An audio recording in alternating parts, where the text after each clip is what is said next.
এখন আমি আপনাদের সাথে শেয়ার করছি ইলিশ মাছের দুর্দান্ত সুস্বাদু একটি রেসিপি। আর এই রেসিপিটি সম্পূর্ণভাবে দেখে নেওয়ার জন্য কোনো প্রকার স্কিপ না করে সম্পূর্ণ ভিডিওটি আমার সাথে থেকেই দেখে নিন।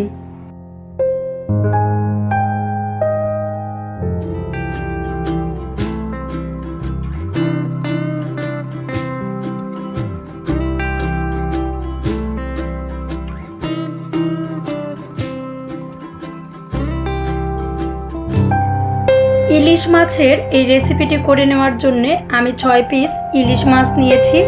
মাছগুলো খুব ভালো করে ধুয়ে নিয়ে দিয়ে দিচ্ছি হাফ চামচ লবণ দিয়ে দেওয়ার পর এর সাথে দিয়ে দিচ্ছি হাফ চামচ হলুদের গুঁড়া,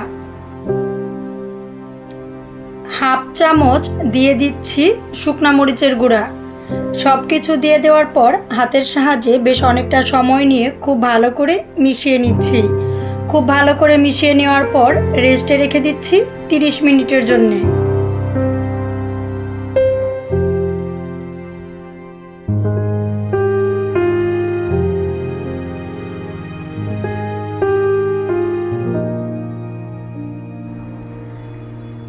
মিনিট পর ফিরে এসেছি। মাছগুলো কিন্তু মশলার সাথে খুব ভালো করে মিশে গেছে। এখন আমরা মাছগুলো ভাজার জন্য চলে যাব। ইলিশ মাছের রেসিপিটা দুর্দান্ত সুস্বাদু করে নেওয়ার জন্য নিয়েছি আলু, অল্প কিছুটা বেগুন, সাথে নিয়েছি ডাঁটা। আলু, বেগুন আর ডাঁটা দিয়ে করে নেওয়া ইলিশ মাছের তরকারি কিন্তু খুবই বেশি সুস্বাদু হয়। এর জন্যে আলু, বেগুন আর ডাঁটাগুলো আমার পছন্দ অনুযায়ী কেটে নিয়ে পরিষ্কার করে ধুয়ে নিয়েছি। রেসিপিটা সুস্বাদু করে নেওয়ার জন্যে গরম কড়াইতে দিয়ে দিচ্ছি সরিষার তেল। আমি বেশিরভাগ রান্নাগুলো সরিষার তেল দিয়েই করে থাকি, এর জন্যে সরিষার তেল নিয়েছি। আপনি ইচ্ছা করলে সয়াবিন তেল দিয়েও এই রেসিপিটি করে নিতে পারেন। তেল খুব ভালো গরম হয়ে গেলে মাছগুলো গরম কড়াইতে দিয়ে দিচ্ছি। মিডিয়াম লো আঁচে রেখে মাছগুলো ভেজে নিচ্ছি।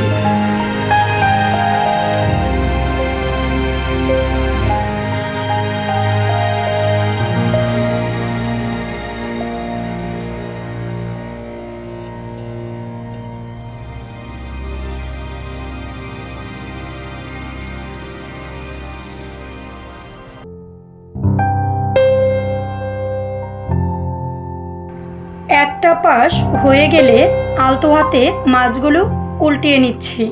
চুলার আঁচ কিন্তু খুব বেশি বাড়ানো যাবে না, মিডিয়াম লো আঁচে রেখেই মাছগুলো ভেজে নিচ্ছি।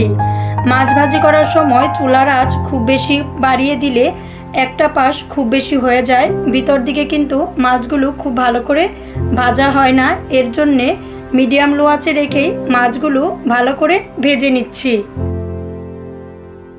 মাছগুলোর দুই পাশে যখন খুব ভালো করে ভাজা হয়ে গেছে তখন আমরা তেল ঝরিয়ে তুলে নিচ্ছি।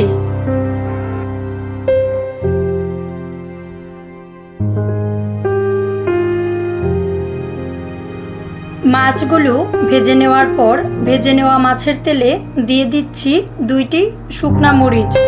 শুকনা মরিচগুলো দিয়ে দেওয়ার পর শুকনা মরিচগুলো লালচে বাদামি কালার করে ভেজে নিচ্ছি।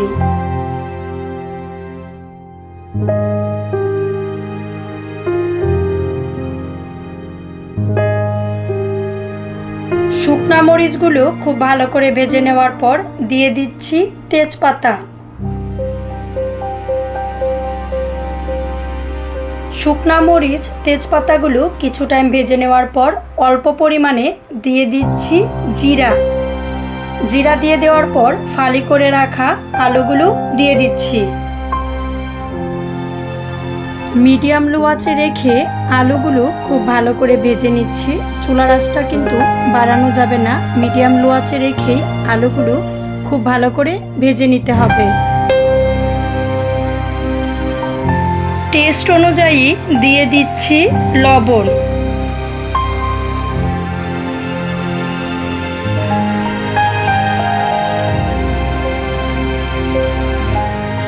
বেশ অনেকটা সময় নিয়ে আলুগুলো খুব ভালো করে ভেজে নেওয়ার পর দিয়ে দিচ্ছি পিস করে রাখা ডাঁটা। ডাঁটাগুলো আলুর সাথে বেশ অনেকটা সময় ভালো করে ভেজে নিব।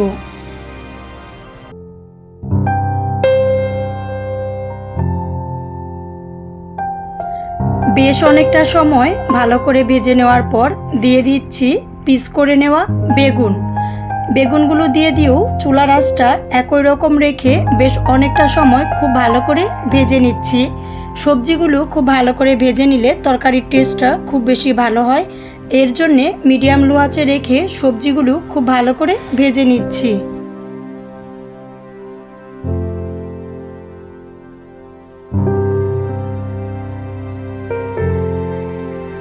সবজিগুলো বেশ অনেকটা সময় নিয়ে ভালো করে ভেজে নেওয়ার পর দিয়ে দিচ্ছি অল্প পরিমাণে জল।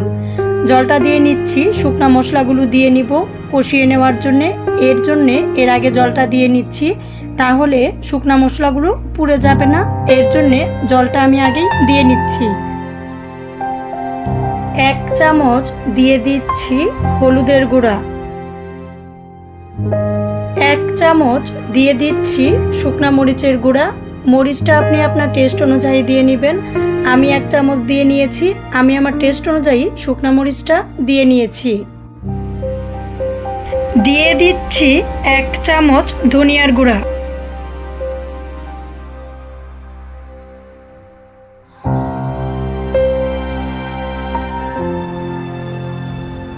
আদা, কাঁচামরিচ আর জিরা বাটা দিয়ে দিচ্ছি 2 চামচ। 2 চামচ দিয়ে নিয়ে মিডিয়াম লো আঁচে রেখে বেশ অনেকটা সময় নিয়ে খুব ভালো করে কষিয়ে নিচ্ছি।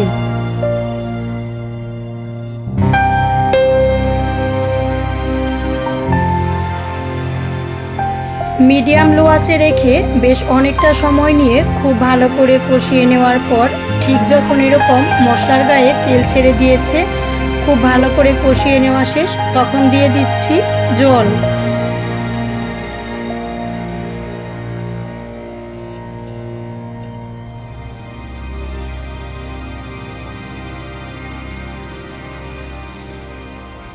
জল দিয়ে নেওয়ার পর চুলার আঁচটা বাড়িয়ে দিয়ে 5 থেকে 6 মিনিট রান্না করে নিয়ে ভেজে নেওয়া মাছগুলো দিয়ে দিচ্ছি।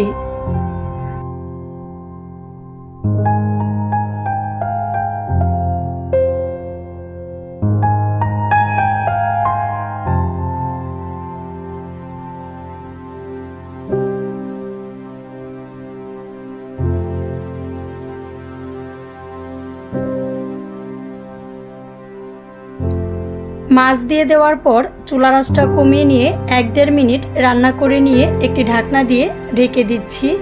এতে তরকারির ঝোলটা মাছের মাঝে খুব ভালো করে প্রবেশ করে, মাছগুলো খেতে অনেক বেশি সফট হয়। 2 থেকে 3 মিনিট পর ঢাকনাটা তুলে নিয়ে তরকারিটা আমরা রান্না করে নিচ্ছি। রান্না করার সময় কোনো প্রকার তাড়াহুড়া করলে কিন্তু রান্নাটা খুব বেশি টেস্টি হয় না। আমি কিন্তু চুলার আঁচটা এখনও মিডিয়াম লোতে রেখেই রান্না করে নিচ্ছি।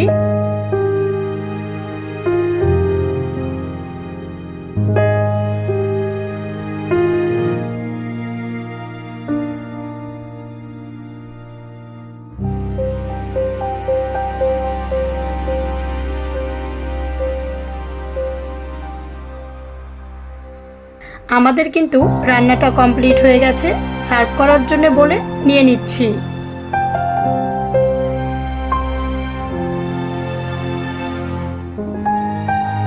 দেখতে লোভনীয়, খেতে সুস্বাদু ইলিশ মাছের এই তরকারিটি দেখে আপনাদের কেমন লেগেছে অবশ্যই কমেন্টস করে জানিয়ে দিবেন। ভালো লাগলে লাইক করবেন, শেয়ার করবেন।